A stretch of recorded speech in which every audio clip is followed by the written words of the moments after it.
Well, here we are, 30 years down the line, and what have we got? We've got Viva UK, Viva Poland, which has been a huge success, and now Viva Uganda. For God's sake, don't go on holiday to any other country.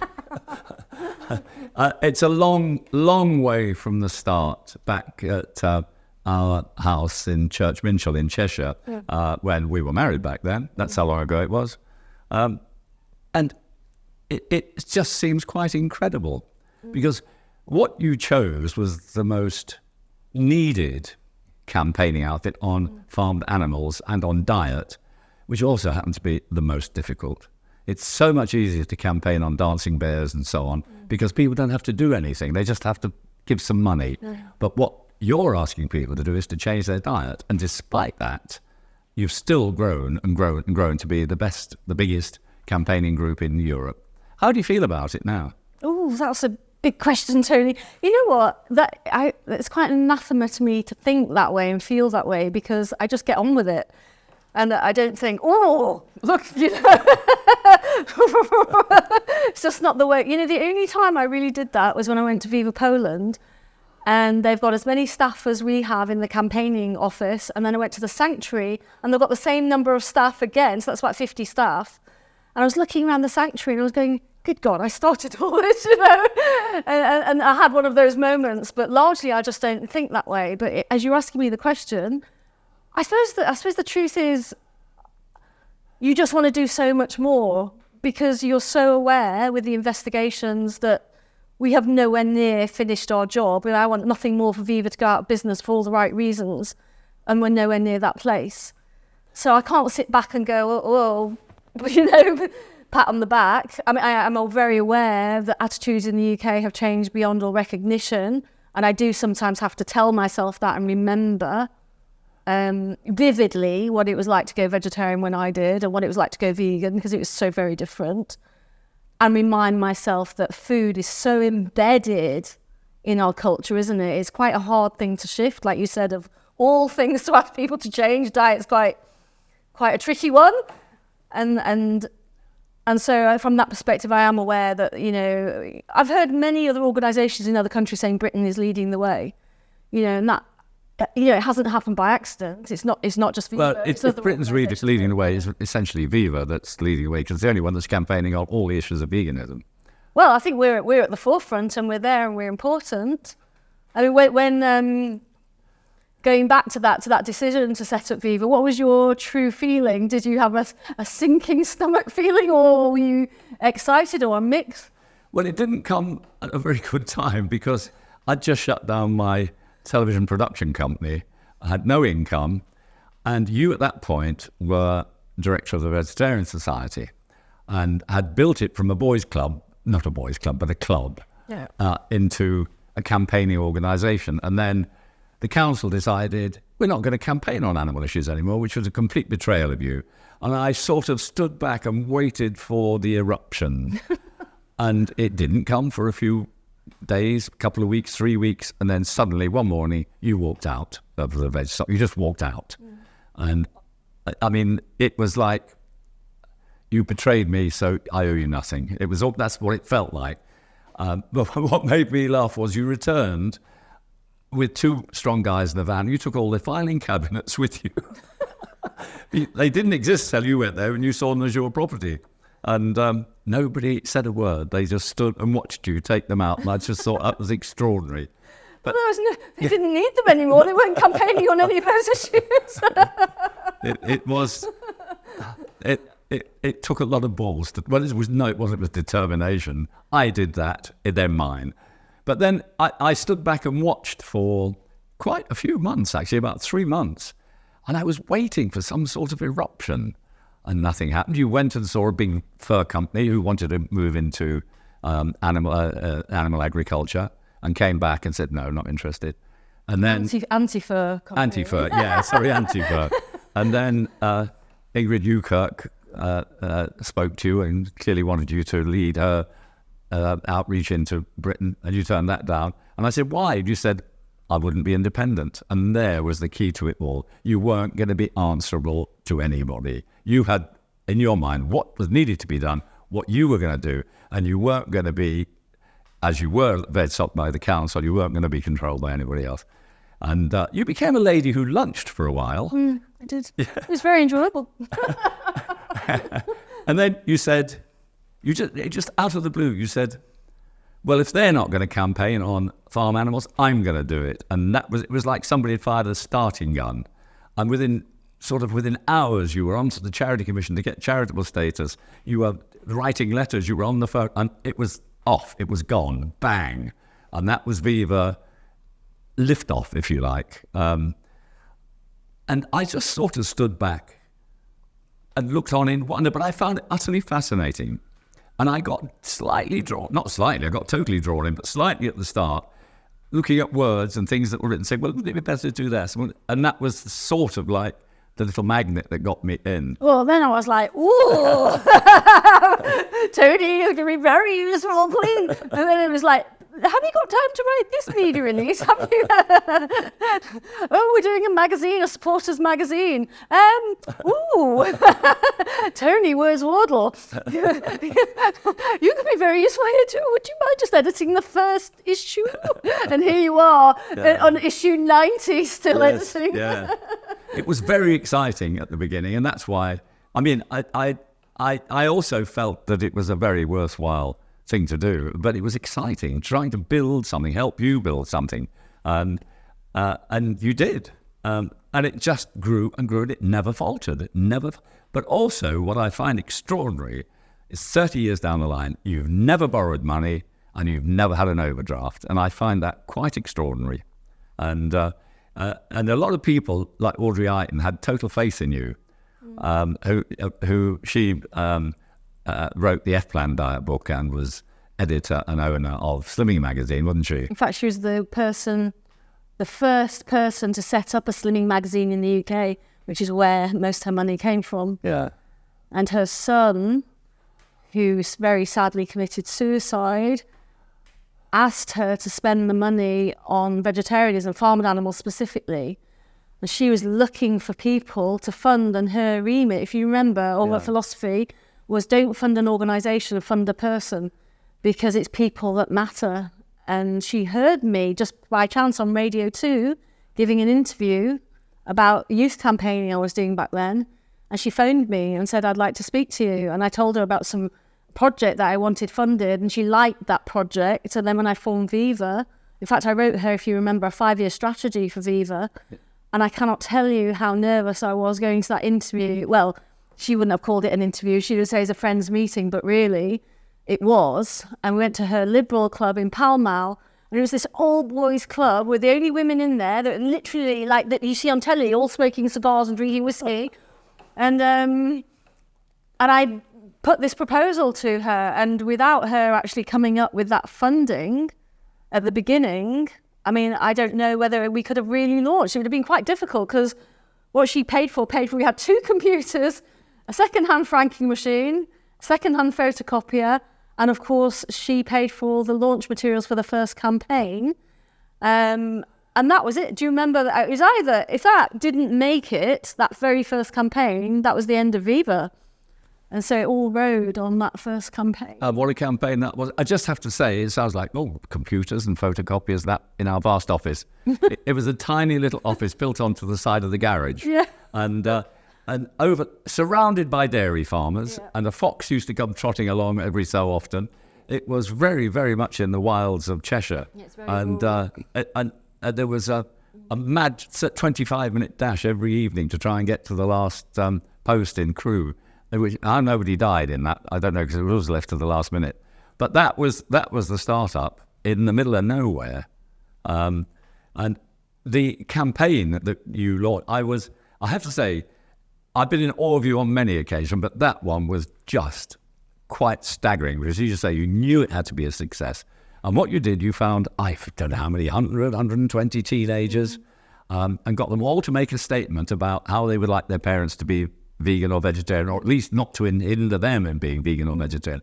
120 photographs, 120 different press releases. There was a floor that was covered all over with different, that's for the northeast, that's for the northwest. it was an extraordinary logistical exercise. And boy, did it work, didn't it? It did. It worked really well. Do you remember the launch of Viva at the Union Club in London? I do. And how exciting that was. That was quite a mega day, wasn't it? Well, I was staggered, actually, because, A, the amount of media it produced, but also the people that were there. There was Paul McCartney's publicist. Jeff Baker, yeah. There was your mum. Yeah, I know. And there were all sorts of people there. It was packed. Yeah, it was. It had the Daily Mail, the Express, the Mirror. It had the teenage magazines, Just 17, Ms. It had women's magazines there, the major magazines. It had Radio 1, which is... you never get that today. Never. We were on Radio 1. We wouldn't have got any of that today. If had you launched today, you wouldn't have got any of that. No, it's coming different times. It was quite... And of course, we also made quite a big spot on television news, didn't we? Yeah, we did. Yeah. It was an extraordinary success. And that, as you say, was your safety blanket. You'd got it. You were up and running with a successful campaign. The other campaign, which actually was a bit after that, because that was so isolated, that place in Cheshire, that we had to move. We moved to Brighton, which I was very pleased about, because it's my old hometown. Yeah. And we made that the veggie capital of Europe, didn't we? We did. Yeah. And even the local media picked up on it. But I can remember your mum ringing you and saying, Juliet, I've just seen Tesco's are selling kangaroo meat. What are they selling kangaroo meat for? And that was like another starting gun, bang. And off you went, didn't you? I know. I mean, who would have known that, from that phone call, a campaign could have, become so big? And I did have doubts about it. You always do have, it was like, will the British public respond to this? Will our own supporters think that kangaroos don't matter? Because sometimes supporters of Viva are very focused in on farmed animals only from the UK. And I thought that, we need them to support this. And also, I don't know anything about the kangaroo trade or Australia. And I've never even met a kangaroo. And I can remember thinking, do you remember there was a politician out there called Richard Jones? I remember him well. MLC. He was British, but he'd lived in Australia a long time. And he was a member of New South Wales Parliament, Council, yeah, that's right. And he somehow he got in contact through an animal group there. And I said, please, can you help us with this kangaroo campaign? Tesco are selling it, and I need some information. And we managed to get footage of what happened to the Joeys, do you remember? And the child stamping on the head. It is really shocking and Shocking horrible. footage. Awful. Really, really horrible. And I started to learn about the kangaroo trade, because my background was zoology. I really, when I immerse myself, I really do. And even got hold of somebody's PhD, because the big thing of the industry over there was kangaroos are pests. Common argument, isn't it? And they destroy all the crops, the wheat crops. And then I started to find out the truth of what was really going on, and got somebody's PhD who totally covered it. And Tesco covered it. Do you remember what the journalist said? I remember precisely what he said. What did I say? Did I say Tesco covered it? That in the Daily Mail. No, it wasn't. It was News of the World. It was News of the World. It That's was. right. News Yes. of the World covered it. Big splash, wasn't it? It was And Tesco horror kangaroo steaks, wasn't it? Something like that. And the journalist who wrote it was just totally arrogant. Yeah. He just said they'll drop it by Thursday. Yeah. And they dropped it on the Thursday. They bloody did, didn't they? They knew exactly what they were talking about. Actually, it was a female journalist. Oh, was it? It was. And then Australia went mad. It was all over Australian media, and the groups said, you've got to come over to Australia. And a guy came, do you remember he read The Silent Arc? He was called Richard Tenser, and he said, I'm going to pay for you to go to Australia. I do remember, yeah. And so he did. He paid me for go to Australia, and I was literally in the midst of this manic media. I was like an unpopular rock star that they couldn't keep away from. And they say it's because I was British. We've got this pommy thing, love-hate thing, and because I was a woman telling them what to do with their wildlife. Yeah. But it got me loads and loads and loads of media. And I was really scared, because I thought, oh my God, they're going to outwit me. They're going to know more about kangaroos. And I realised very quickly, having read all this stuff, that I knew way more than they did, and just bash, bash, bash with their arguments. And then I started to really enjoy it. And then I did all the television, all the major television for Australia. It was incredible. Yeah. In fact, you went about 3 times, didn't you? I did. And there was one occasion when a kangaroo shooter on a radio interview, said, come out with me and I'll show you what it's all about. Yeah. And I can't remember his name now. It was a sort of outback man who lived in Britain, was British, but had been 20 odd years in the outback. Oh, yeah, Mick Lee. Mick Lee. Yeah. And he's dead now, sadly. But he rang me, he said, don't let her do it. They'll kill her. I said, come on, Mick. He said, I'm not joking. They'll kill her. They'll say it was an accident. And nobody will be able to prove otherwise. And I'll tell you what, in my career, that was one of the moments where I actually thought that might be true. And I was in his house. So I'm in this kangaroo shooter's house in the middle of nowhere in a way that Britain doesn't have. I mean, with the television crew. But obviously, the bedroom, I shoved the chest of drawers against the thing. And they said to me, the television crew, we want you to go out with him shooting. He had this really modern, very expensive vehicle with these really expensive guns and a great big flashlights. And I said, so you want to set me up to die because he's going to accidentally shoot me or something and I will punch him in the face. There's no way I'm going to let him shoot kangaroos in front of me. And, those thoughts did go. I thought he's going to accidentally shoot me at some point. Yeah. Because he was, the night before, he was boasting that he'd killed 100,000 kangaroos, 100,000. And then he started saying, and I was really glad he said it in front of the TV crew, he said, I don't just kill kangaroos. And we sort of looked at him and he goes, no, I kill cats. I love killing cats. And it all started to cut, this personality, the true him, was drinking a bit. And when I did the interview, the only bit, I'll never forget this, it's about 110 degrees Fahrenheit. I was I'm doing a television interview. And I just said to him on camera, what do you feel when you pull that baby Joey out of the mother you have shot? What do you feel? And he just looked me in the eye and he went, nothing. I thought, thank you. You're a psycho. Yeah. You are actually a psycho. I'll never forget that. But from Viva's perspective, we came back and all the supermarkets were selling kangaroo meat because it was post-BSE. Yeah. And they were selling it as the free-range meat, the healthy meat that hasn't got BSE. And all of them, through the days of actions with our supporters. You targeted each one in turn, didn't you? Exactly.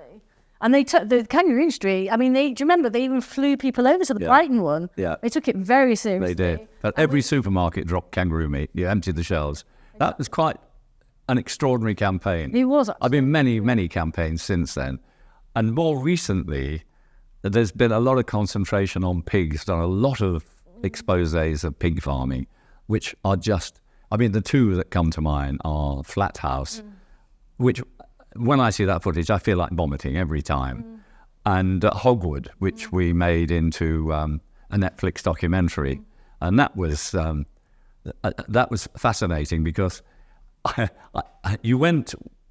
we had a scout went out and had a look at it and brought back appalling footage. You looked at it, then you triggered a proper investigation, and our investigations team went inside and came back with yet more footage.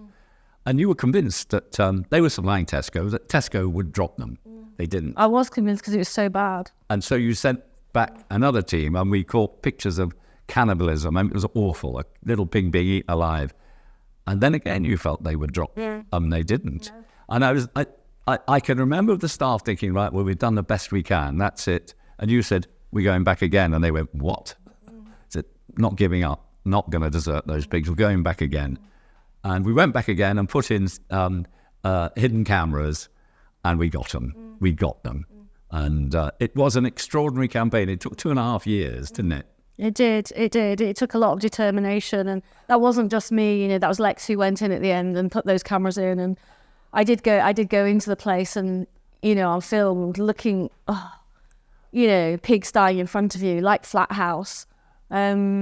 Just appalling, the level of cruelty that these people allow. And you think, you really do think, how do people live with themselves? You know that people become habituated to certain degrees, but that level of cruelty is just so sick.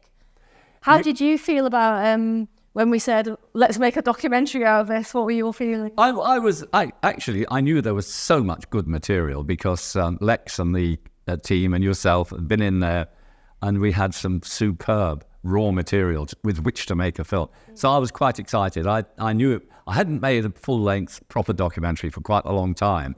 And so I was really pleased to make it. And it worked. It worked well. I was really pleased with the outcome. And to, for an organisation that had very little budget for as documentaries go, to get that on Netflix was a major accomplishment. And I thought it was important to widen it out. Yes, this is horrific what they're doing to pigs, but the whole industry is doing something else, and it is destroying our health and it's destroying the environment. So we widened it out into those two areas, and I think that was important because it placed it in this rather urgent context. Yeah. And I think that was important to do that, and rather than just a sort of look how horrible this is. It worked. It worked well. It's really good. I mean, it's horrific, but it moves along and it's got a pace. And clearly, lots of people have watched it. And I've had loads of people come up to me and they've emailed saying, "I went vegan because of Hogwood." And it really meant a lot to people. It touched the public chord. It touched the chord in the public, didn't it? It got a lot of support, more than other factory farming things that we've exposed before. There's something about Hogwood that people came on board. Yeah, they did. Yeah. I think part of it was we managed to get footage of the farm owner and the most ludicrous documentary. Channel 4 did a documentary, The Truth About Vegans, and it was an attempt to demolish. It was before we actually made the documentary. It was an attempt to demolish Viva, and it was so pathetic. But in an interview with the farmer, he's sitting there and he's saying, "My pigs are looked after beautifully, better conditions than nursing homes." And there we are, we've got this. They showed the footage, fortunately, of the suffering of these. And he just made him look a complete, I can't think of a polite word. Yeah. And we'd won it then. And in fact, the aim of the film was to make us look like radical vegan zealots. And we got hundreds of people ringing. We got somebody sent £1,000 donation in. Yeah. It was just a complete waste. Well, it was perfect from our point of view. Yeah, totally from their aims. I mean, when they were, just to show how much they wanted to stitch us up, they only notified Viva of the documentary, which they'd been making for several months at this point, 3 days before it was due, I think, to be aired. Yeah. And they at that point said to me, "Do you want to be interviewed?" And I knew by this point that it was, complete stitch up of Viva. Yeah. So I said, "I will be interviewed if we can film you interviewing me and we can show everybody how you edit me." And they said no. That kind of summed it up, really. But we sent a warning shot, a letter, stipulating claims that had been made that were untrue. And actually, it did influence them, because some of the claims which in their approach letter they'd said they were going to cover, they didn't. And so that letter worked. And it was... I mean, we sat and watched that, and I was dreading it. And it felt like a Viva promo. I was absolutely delighted. Anyway, that didn't do it, and nothing else has done it. And Viva has carried on growing, and eventually we moved from Brighton to Bristol, because the old Victorian office building, and every time you turned on the light, you risked electrocuting yourself. and we'd run out of space. I was very sad to leave Brighton, I have to say. But needs must. Needs must. I was very sad. Well, we tried very hard to stay. Yeah, we did. Looked for offices for a year. Yeah. We moved to Bristol and been here for 20 odd years now. Yeah, 21 years. In all the time, because we're 30 years old this year, you have been at the centre of making a lot of the videos that we have been pumping out. And obviously, with the invention of social media, which really got going for Viva, I'd say about 2016. A lot of your films, you've been doing short films to get out on social media. Out of all the things in those 30 years, apart from Hogwood, obviously, which films have really impacted you personally? Oh, dear. Certainly the dairy. It's the dairy films that really upset me, because of this utter exploitation of motherhood. And it's presented as somehow kind and benign.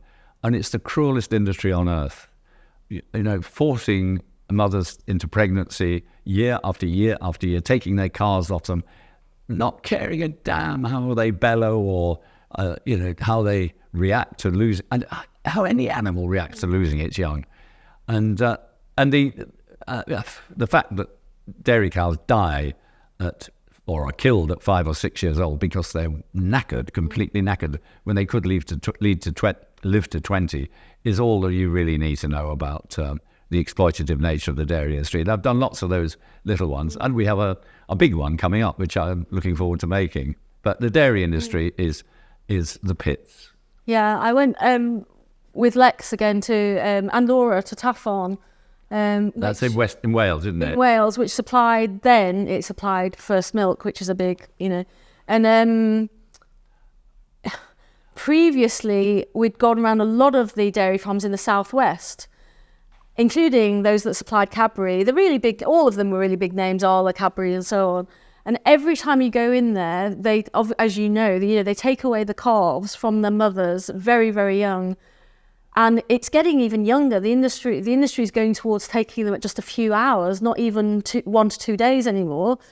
And they're in these hutches, as they're called, which I think is a really nice word for the, they're just being imprisoned. And every time that really gets me, and I sort of like brace myself, because you've usually got cameras on you, you've got to speak, you've got to be strong, you've got to be able to speak, and all the rest of it. And you've got these little tottering creatures, then they're so beautiful with their big eyes. And what really gets me is their innocence, their absolute innocence. They're just babies that have just been born, and they're suckling away at your fingers through the bars, and you're just talking to them and trying to be at least one kind voice. And their mothers are like 30 meters away bellowing, and they'll never meet, and you're just like, I mean, the incomprehension is sort of indescribable.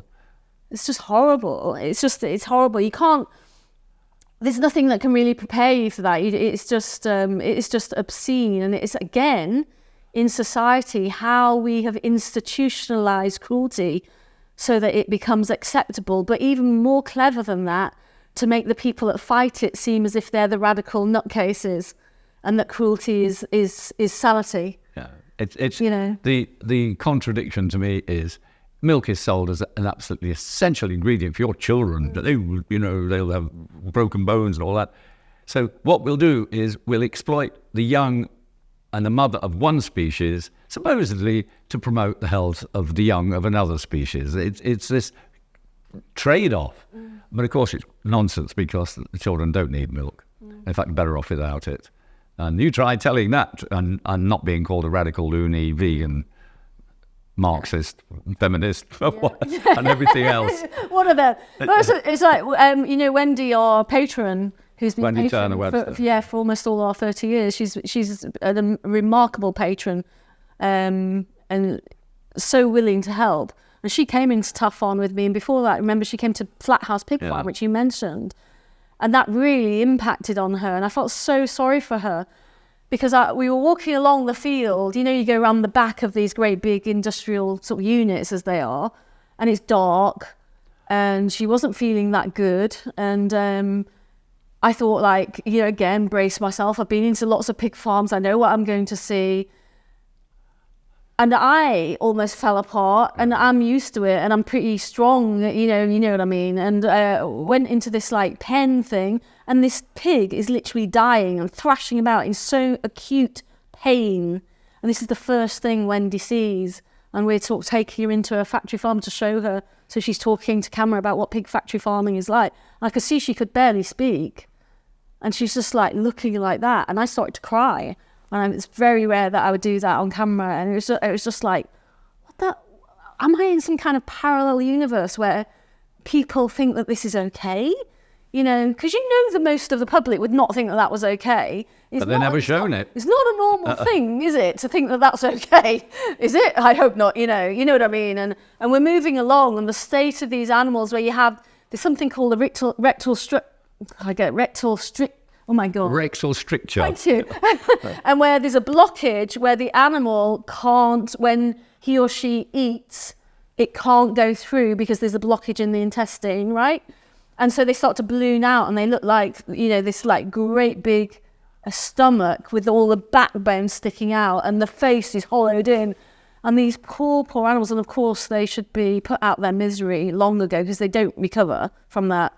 And it's usually bacterial infection, and they're in a place that it was filled everywhere you look. They all are. They're all filthy. I know. It was just.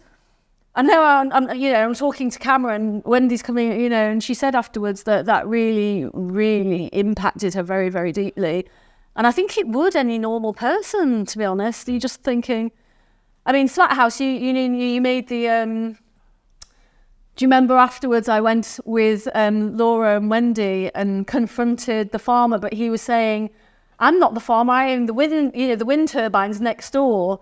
And we had this whole sort of confrontation, and sort of you made the film about that. That was a really popular film and something that was shown a lot. How did you feel when you're kind of like looking at that kind of cruelty? How does it affect, how do you cope with that level of cruelty? I've had debates about this way back in my filmmaking before Viva, and you are looking for good shots, and it does mask to a certain extent what you're looking at. You think, that's a killer shot, that's a really good shot, and you're thinking of the impact the film is going to make.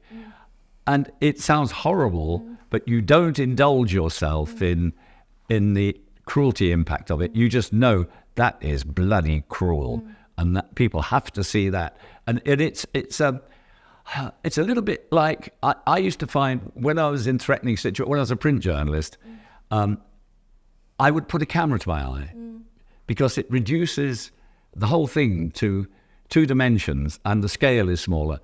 And, you know, you've got a copper running at you with a braised truncheon, and it doesn't feel anything like as frightening when you're looking through a camera. And it's a bit like that. You're distancing yourself from it.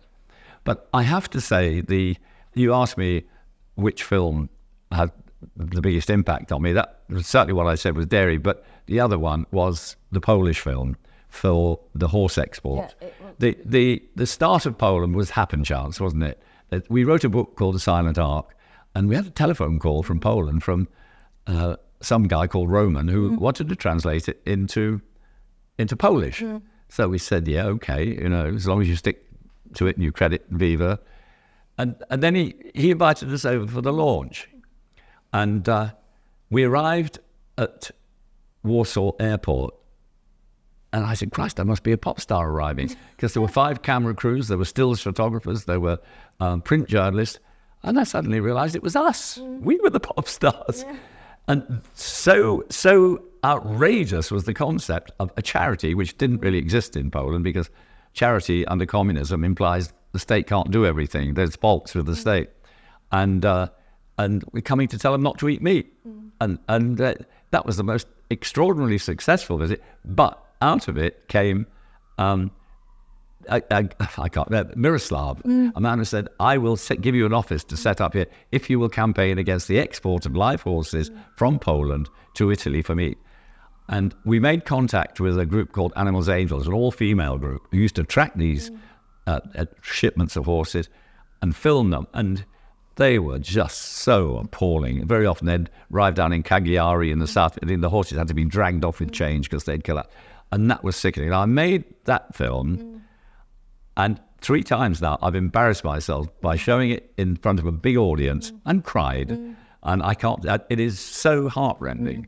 And I remember one of those talks, and everybody cried with you. It was just so moving. But it worked. Yeah, it did work. I lost count after it had 30 showings on Polish TV, and we slashed the trade from, I think it was 150,000 horses down to 30,000. Real massive impact on the trade. So that was us. It was a bit like your Convert a Parent first campaign. Our first campaign in Poland was a huge success. We were only really going to do that one, and then we were there, and we're still there. And we are. I was never really just going to do that one. By that point, I knew. Did you? Yeah. Yeah, I should have known that.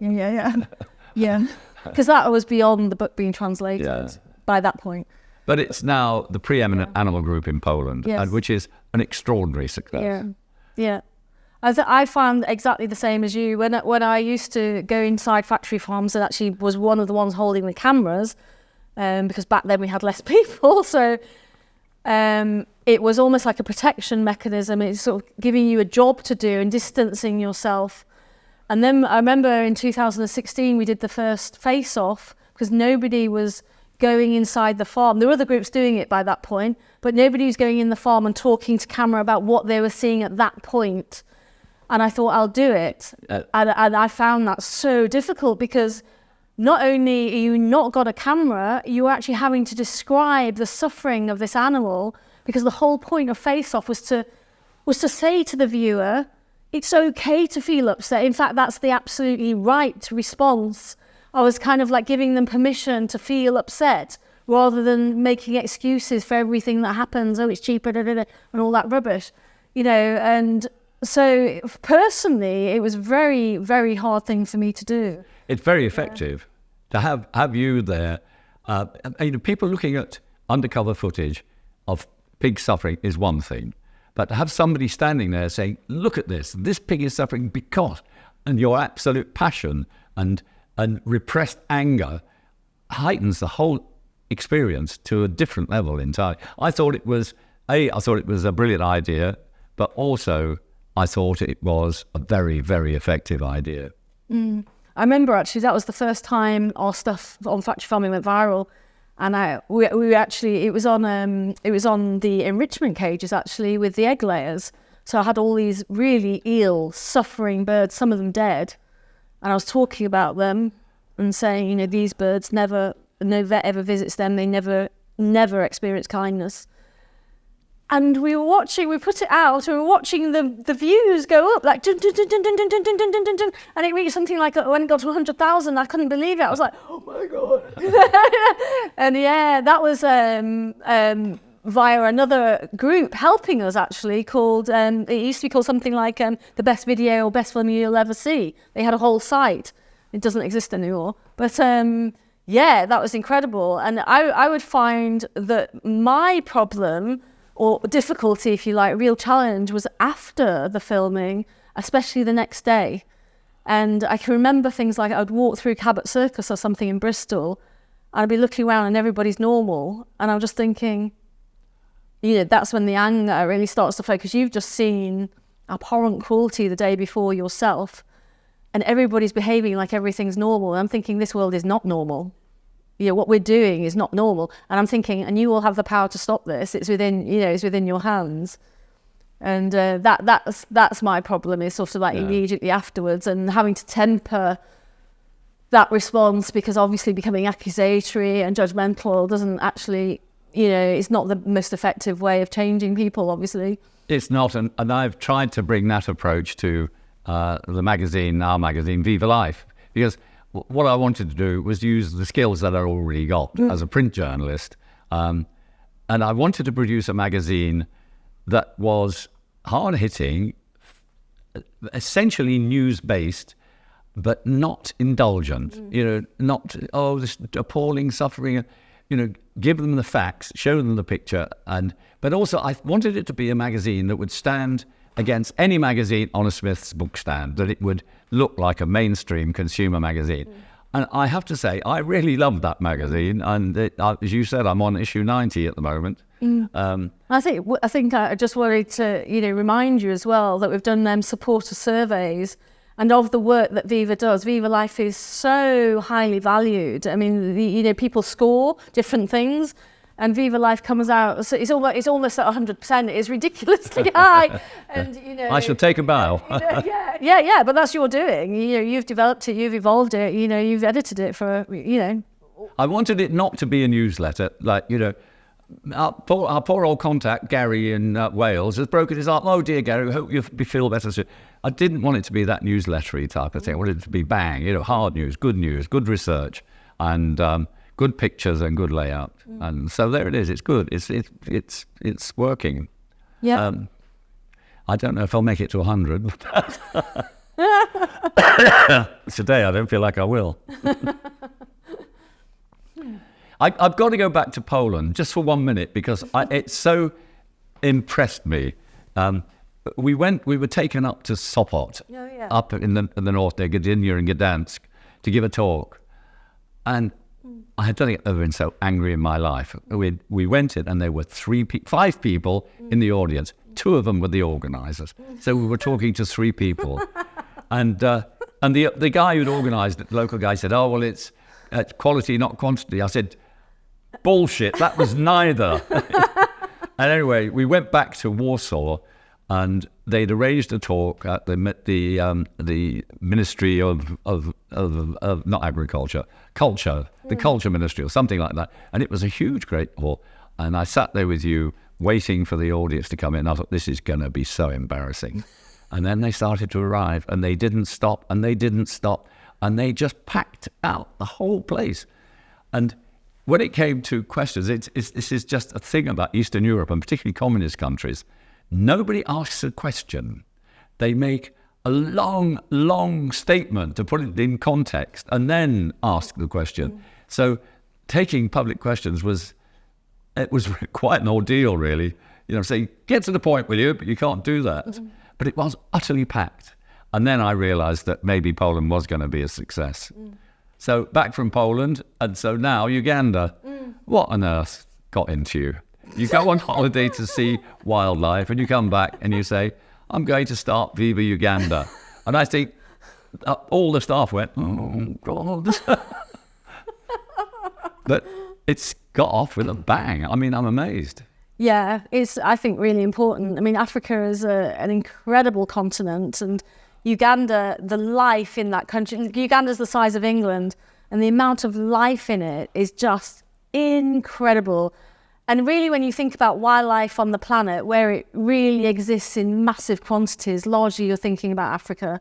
And everywhere else, we've destroyed it. You go through most of Europe, certainly the UK, we've decimated our wildlife. And I think, we are at a point where we all need to take seriously preserving all these species that are left, because we are in the 6th mass extinction, and trying to help those nations. We are the most nature-depleted country in the world. Yeah, the most nature-depleted country. I mean, that is not a proud record, is it?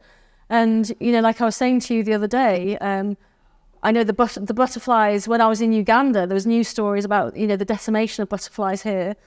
And you just don't see them, or you see so few. Or when you see them, you now go, there's a butterfly. Yeah, exactly. And in Uganda, there's these kids that came to see me, this girl, and she was like sort of dancing and laughing. And all these butterflies came up, because there were just about 100 of them on the floor near this puddle.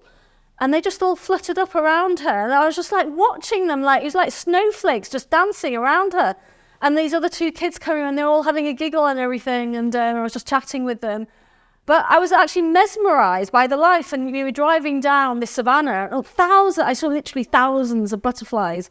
And that's just one thing. I was on this boat, and on that one boat for say 200, 300 metres, I saw elephants, I saw buffalo, I saw a lizard whose name I've forgotten, that was about that big plus the tail. I saw 2 crocodiles, loads of hippos, bird life coming out your ears that I cannot name. Saw the smallest kingfisher in the world.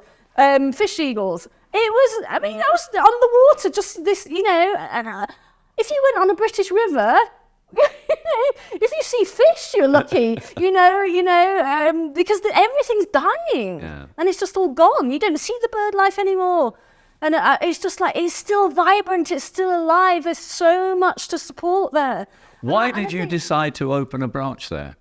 Because there's a lot to do in Africa, and I feel like I'm fascinated by different cultures and by different people. And all this, I know some people, they just shut off and they go, oh, it's a poor country, nothing's going to change. What a load of bollocks. You have to start somewhere with everything. Ideas, they spring from a seed, and we are that seed, and we're starting to blossom already. We've got projects on the go. When we went over, like I was there just a month ago, and we are doing, one of the campaigns is to protect the mountain gorilla. We got on national television, which actually is very hard to do. It's very competitive. And we got in 4 national newspapers. That's the start of Viva Uganda's name getting out there. We're going to be moving on to overtly vegan campaigning. And one of the campaigns is through health, because there's no national health service. And people listen to you, and you talk to them about the reason that heart disease is growing, and high blood pressure, and diabetes type 2, and all the diseases that go with a Western diet. People are listening to you. They're listening to you much more on these issues, I've noticed, than over here. And on the animal cruelty, people again are very dismissive. They say, oh, because people are poor, they don't care about animals. It's not true. You go to places, do public speeches, and people are listening to what you have to say. They're interested. I'm not saying everybody sits there and they all change. Neither do they do here. I'm saying that there's a lot of work to do. It's a challenge in putting it across in a way that's relevant to Ugandan people, but it definitely can be done. And one of the messages I want to put across is that, you know, Africa is just this amazing continent that's managed to preserve life. We haven't managed that. You've done so much better than us in so many ways. Please learn from our mistakes rather than repeat our mistakes. You know, and I'm not saying that out of the. I'm saying they are feeling the climate crisis more than we are, and that, you know, there's an awareness that animal agriculture is destroying their forests and therefore impacting on fresh water and all of these issues. There's a growing awareness. Never dismiss somewhere just because it's a poor country. Now, here's the point. You know?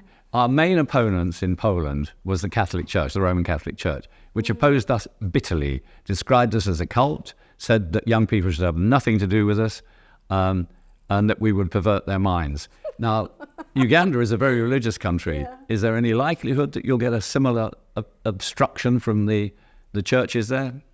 I think there's a likelihood that all sorts of things are going to happen, to be honest. You know, you take risks. You'll have people on your side. You'll have people fundamentally against you. But what we have on our side is the truth. Exactly the same as here.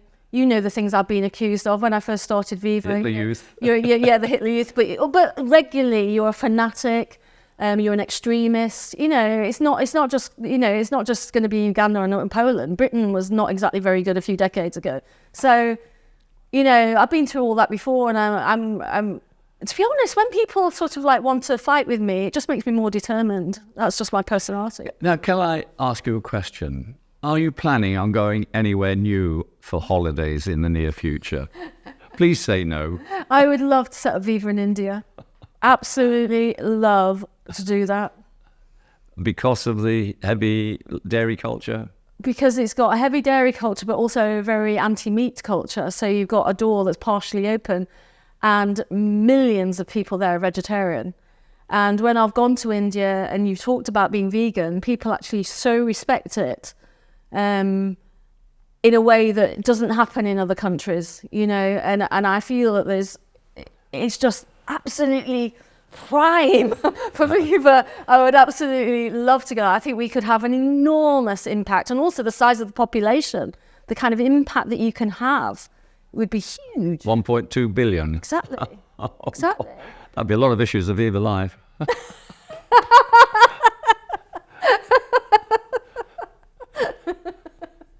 I started with reference to 30 years of Viva campaigning, 20 years of marriage. And obviously Viva's more successful than marriage, I would have said. What is going to happen in the future? Is Viva impacting enough on the things that we need to change, or is something dramatic going to have to happen to ensure that animals get some sort of recognition of their suffering and the environment is saved? I think the obvious answer to that is, of course, we're not doing enough. You know, there's still the amount of suffering worldwide of farmed animals is gigantic. If you're thinking about the UK and have we had any impact, yes, obviously we have. You know, the attitude towards food and what meat means has changed dramatically from it being the god of the foods, you know, or the food of the gods, maybe that way around, through to now people seeing it as something that causes disease, that's causing environmental devastation, that is causing cruelty. That kind of knowledge and association is much more powerful. From actual stats, DEFRA information told me that now in the UK, we're eating less meat per person on average than we have done since those records began, which was basically, they started around the 80s when the campaign on vegetarianism happened. And of course, the dynamic campaigns on veganism started in the 90s. So that clearly they're having an impact. Is it enough, is what you're asking me? Of course it's not. You know, like I said before, I want Viva to go out of business for all the right reasons. I don't want us to be needed anymore. It's very interesting times, though. I mean, the meat industry literally went into sort of like a paroxysm of terror when people who they saw as your average meat eater started to shift to the plant-based alternatives because they tasted just as good. You know, they're getting the price right, but crucially, they were seeing that vegan burger or sausage or vegan steak or whatever they were buying as being better for their health, better for the environment, and so on. The meat industry knew they were in big trouble and have done this massive campaign and spent a lot of money on it to persuade people that plant-based foods are actually all ultra-processed and veganism isn't healthy, to the degree, and have been successful to the degree where UK national papers have run articles where they're deliberately twisting the truth, full pages with big headlines. I'll give you just one example, one scientific study they based things on. That actual paper, obviously we read the original paper, said that in fact whole food vegan diets are the healthiest you can have, that we thrive on them and they reduce chronic disease. They managed to twist that into, but the junk food that vegans eat, and they twisted it into all vegan food is bad for you, being vegan is bad for you. And it's repeated over and over and over, and has been for the past 4 years or so, everywhere. One of the things that gives me hope is that you can buy off truth for quite a long time, throw money at it, throw crooked scientists at it, throw crooked politicians at it, and you can buy truth off for decades, but you can't buy it off indefinitely. And I think, for me, that's the sparkling crown of Viva's achievement, is to say, this is the truth. We only quote first-hand accounts, we only quote reputable peer-reviewed science, and this is the truth, and it's getting through.